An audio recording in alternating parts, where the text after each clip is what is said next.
ॐ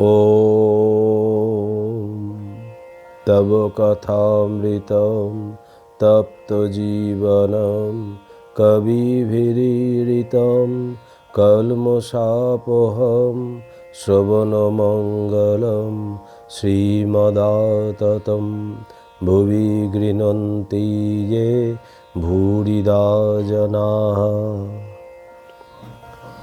শ্রী শ্রী রামকৃষ্ণ কথামৃত চতুর্থ ভাগ, ষড়বিংশ খণ্ড, প্রথম পরিচ্ছেদ। শুভদের আগমন, পূর্ণ, মাস্টার, ক্ষীরোদ, নিতাই। শ্রীরামকৃষ্ণ সেই পূর্ব পরিচিত ঘরে বিশ্রাম করিতেছেন। রাত 8টা, সোমবার, 16ই ভাদ্র, শ্রাবণ কৃষ্ণা ষষ্ঠী, 31শে আগস্ট 1885। ঠাকুর অসুস্থ, গলায় অসুখের সূত্রপাত হইয়াছে, কিন্তু নিশিদিন এক চিন্তা, কিসে ভক্তদের মঙ্গল হয়। একবার বালকের ন্যায় অসুখের জন্য কাতর, পরক্ষণেই সব ভুলিয়া গিয়া ঈশ্বরের প্রেমে মাতোয়ারা, আর ভক্তের প্রতি স্নেহ ও বাৎসল্যে উন্মত্ত প্রায়। 2 দিন হইল, গত শনিবার রাত্রে শ্রীযুক্ত পূর্ণ পত্র লিখিয়াছেন। আমার খুব আনন্দ হয়, মাঝে মাঝে রাত্রে আনন্দে ঘুম হয় না। ঠাকুর পত্রপাঠ শুনিয়া বলিয়াছেন, আমার গায়ে রোমাঞ্চ হচ্ছে। ওই আনন্দের অবস্থা ওর পরে থেকে যাবে। দেখি চিঠিখানা। পত্রখানি হাতে করে মুড়ে টিপে বলিতেছেন, অন্যের চিঠি ছুঁতে পারি না, এর বেশ ভালো চিঠি। সেই রাত্রে একটু শুইয়াছেন, হঠাৎ গায়ে ঘাম। শয্যা হইতে উঠিয়া বলিতেছেন, আমার বোধ হচ্ছে এ অসুখ সারবে না।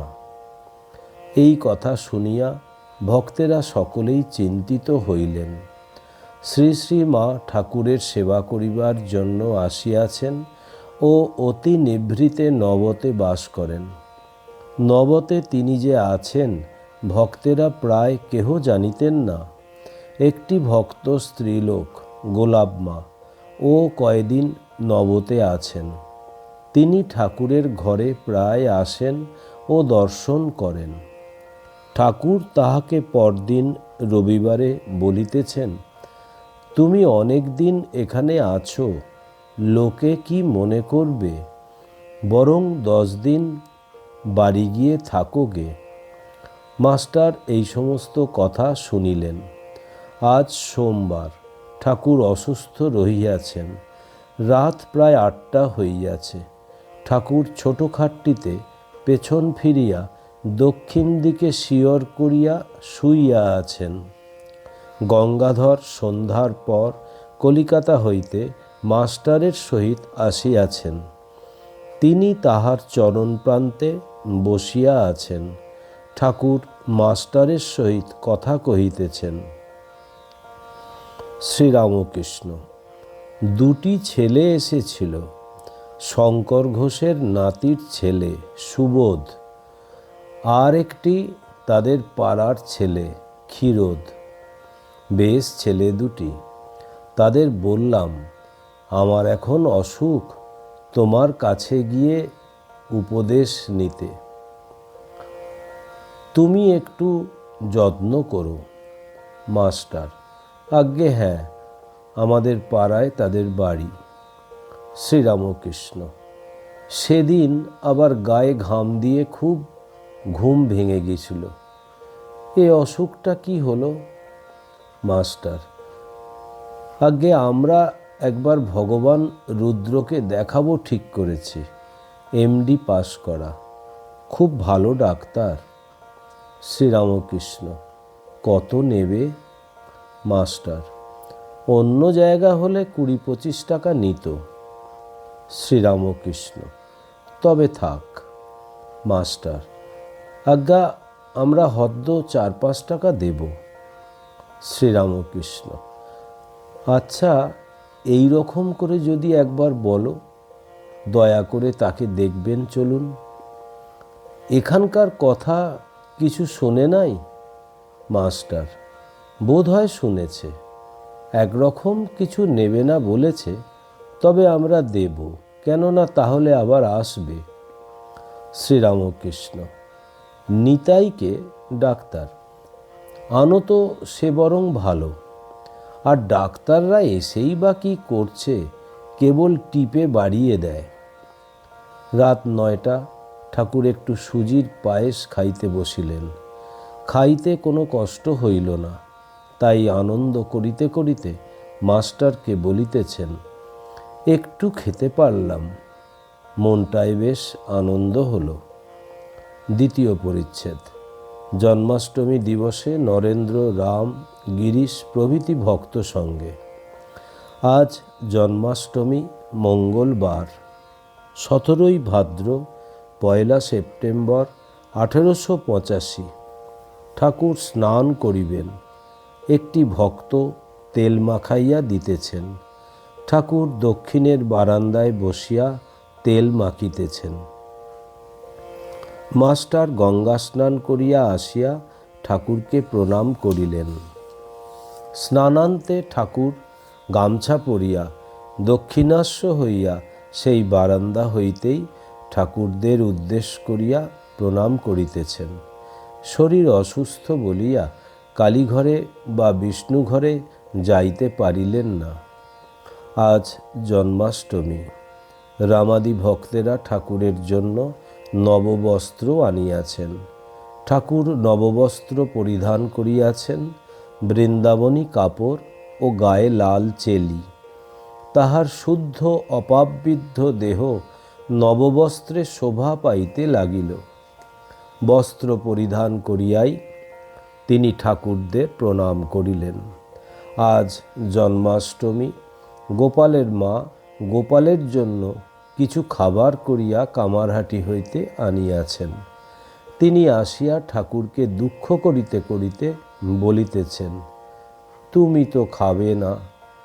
শ্রীরামকৃষ্ণ: এই দেখো, অসুখ হয়েছে। গোপালের মা: আমার অদৃষ্ট, একটু হাতে করো। শ্রীরামকৃষ্ণ: তুমি আশীর্বাদ করো। গোপালের মা ঠাকুরকেই গোপাল বলিয়া সেবা করিতেন। ভক্তেরা মিছরি আনিয়াছেন। গোপালের মা বলিতেছেন, এ মিছরি নবতে নিয়ে যাই। শ্রীরামকৃষ্ণ বলিতেছেন, এখানে ভক্তদের দিতে হয়, কে 100 বার চাইবে, এখানেই থাক। বেলা 11টা। কলিকাতা হইতে ভক্তেরা ক্রমে ক্রমে আসিতেছেন। শ্রীযুক্ত বলরাম, নরেন্দ্র, ছোট নরেন, নবগোপাল, কাটোয়া হইতে একটি বৈষ্ণব ক্রমে ক্রমে আসিয়া জুটিলেন। রাখাল লাটু আজকাল থাকেন। একটি পাঞ্জাবি সাধু পঞ্চবটিতে কয়েকদিন রহিয়াছেন। ছোট নরানের কপালে একটা আব আছে। ঠাকুর পঞ্চবটিতে বেড়াইতে বেড়াইতে বলিতেছেন, তুই আবটা কাট না, ও তো গলায় নয়, মাথায়। ওতে আর কি হবে, লোকে একশিরা কাটাচ্ছে। হাস্য। পাঞ্জাবি সাধুটি উদ্যানের পথ দিয়া যাইতেছেন। ঠাকুর বলিতেছেন, আমি ওকে টানি না, জ্ঞানীর ভাব, দেখি যেন শুকনো কাঠ। ঘরে ঠাকুর ফিরিয়াছেন। শ্যামাপদ ভট্টাচার্যের কথা হইতেছে। বলরাম: তিনি বলেছেন যে নরেন্দ্রের যেমন বুকে পা দিয়ে ভাবাবেশ হয়েছিল, কই, আমার তো তা হয় নাই। শ্রীরামকৃষ্ণ: কি জানো, কামিনী কাঞ্চনে মন থাকলে ছড়ানো মন কুড়ানো দায়। ওর সালিশি করতে হয় বলেছে। আবার বাড়ির ছেলেদের বিয়ে ভাবতে হয়। নরেন্দ্রাদির মন তো ছড়ানো নয়, ওদের ভিতর এখনো কামিনী কাঞ্চন ঢোকে নাই, কিন্তু শ্যামাপদ খুব লোক। কাটোয়ার বৈষ্ণব ঠাকুরকে প্রশ্ন করিতেছেন। বৈষ্ণবটি একটু টেরা। বৈষ্ণব: মশায়, আবার জন্ম কি হয়? শ্রীরামকৃষ্ণ: গীতায় আছে, মৃত্যু সময় যে যা চিন্তা করে দেহত্যাগ করবে তার সেই ভাব লয়ে জন্মগ্রহণ করতে হয়। হরিণকে চিন্তা করে ভরত রাজার হরিণ জন্ম হয়েছিল। বৈষ্ণব: এটি যে হয় কেউ চোখে দেখে বলে তো বিশ্বাস হয়। শ্রীরামকৃষ্ণ: তা জানি না বাপু, আমি নিজের ব্যামো সারাতে পারছি না, আবার মোলে কি হয়? তুমি যা বলছো এসব হীনবুদ্ধির কথা। ঈশ্বরে কিসে ভক্তি হয় এই চেষ্টা করো। ভক্তি লাভের জন্যই মানুষ হয়ে জন্মেছ। বাগানে আম খেতে এসেছ, কত হাজার ডাল, কত লক্ষ পাতা, এসব খপরে কাজ কি? জন্ম জন্মান্তরের খপর। শ্রীযুক্ত গিরিশ ঘোষ দুই একটি বন্ধু সঙ্গে গাড়ি করিয়া আসিয়া উপস্থিত। কিছু পান করিয়াছেন, কাঁদিতে কাঁদিতে আসিতেছেন ও ঠাকুরের চরণে মাথা দিয়া কাঁদিতেছেন। শ্রীরামকৃষ্ণ সস্নেহে তাহার গা চাপড়াইতে লাগিলেন। একজন ভক্তকে ডাকিয়া বলিতেছেন, ওরে, একে তামাক খাওয়া। গিরিশ মাথা তুলিয়া হাত জোর করিয়া বলিতেছেন, তুমি পূর্ণ ব্রহ্ম, তা যদি না হয় সবই মিথ্যা। বড় খেদ রইল, তোমার সেবা করতে পেলুম না। এই কথাগুলি এরূপ স্বরে বলিতেছেন যে দু একটি ভক্ত কাঁদিতেছেন। দাও বর ভগবান, 1 বৎসর তোমার সেবা করব, মুক্তি ছড়াছড়ি প্রস্রাব করে দিই।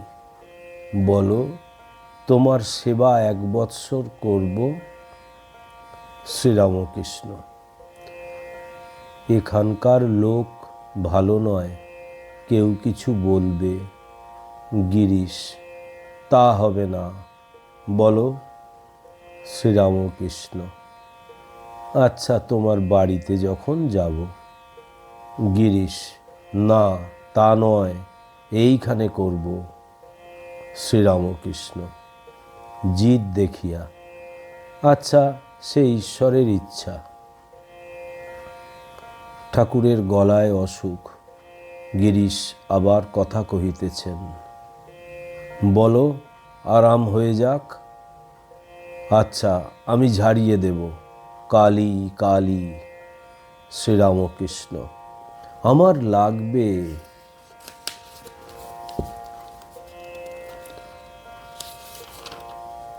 গিরিশ: ভালো হয়ে যা। ফু।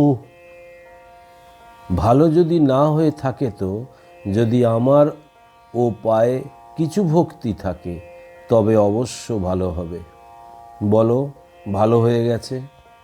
শ্রীরামকৃষ্ণ বিরক্ত হইয়া: যা বাপু, আমি ওসব বলতে পারি না। রোগ ভালো হবার কথা মাকে বলতে পারি না। আচ্ছা, ঈশ্বরের ইচ্ছায় হবে। গিরিশ: আমায় ভুলানো তোমার ইচ্ছায়। শ্রীরামকৃষ্ণ: ছি, ও কথা বলতে নাই। ভক্তবৎ ন চ কৃষ্ণবৎ। তুমি যা ভাবো তুমি ভাবতে পারো, আপনার গুরু তো ভগবান। তা বলে ওসব কথা বলায় অপরাধ হয়? ও কথা বলতে নাই। গিরিশ: বলো, ভালো হয়ে যাবে। শ্রীরামকৃষ্ণ: আচ্ছা, যা হয়েছে তা যাবে।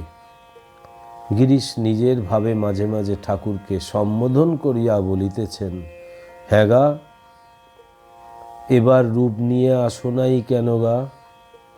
কিয়ৎক্ষণ পরে আবার বলিতেছেন, এবার বুঝি বাংলা উদ্ধার? কোনো কোনো ভক্ত ভাবিতেছেন বাংলা উদ্ধার, সমস্ত জগৎ উদ্ধার। গিরিশ আবার বলিতেছেন, ইনি এখানে রয়েছেন কেন কেউ বুঝছ? জীবের দুঃখে কাতর হয়ে এসেছেন তাদের উদ্ধার করবার জন্য। গারোয়ান ডাকিতেছিল। গিরিশ গাত্রোত্থান করিয়া তাহার কাছে যাইতেছেন। শ্রীরামকৃষ্ণ মাস্টারকে বলিতেছেন, দেখো কোথায় যায়, মারবে না তো? মাস্টারও সঙ্গে সঙ্গে গমন করিলেন। গিরিশ আবার ফিরিয়াছেন ও ঠাকুরকে স্তব করিতেছেন, ভগবান, পবিত্রতা আমায় দাও, যাতে কখনো একটুও পাপ চিন্তা না হয়। শ্রীরামকৃষ্ণ, তুমি পবিত্র তো আছো, তোমার যে বিশ্বাস ভক্তি, তুমি তো আনন্দে আছো। গিরিশ, আজ্ঞা না, মন খারাপ, অশান্তি, তাই খুব মদ খেলুম। ওম নিরঞ্জনম নিত্যম অনন্তরূপম ভক্তানুকম্পা দীত বিগ্রহং বৈ ঈশাবতারম পরমেশমিত্রম তং রামকৃষ্ণম শিরসা নমামহম। শ্রীরামকৃষ্ণ অর্পণমস্তু।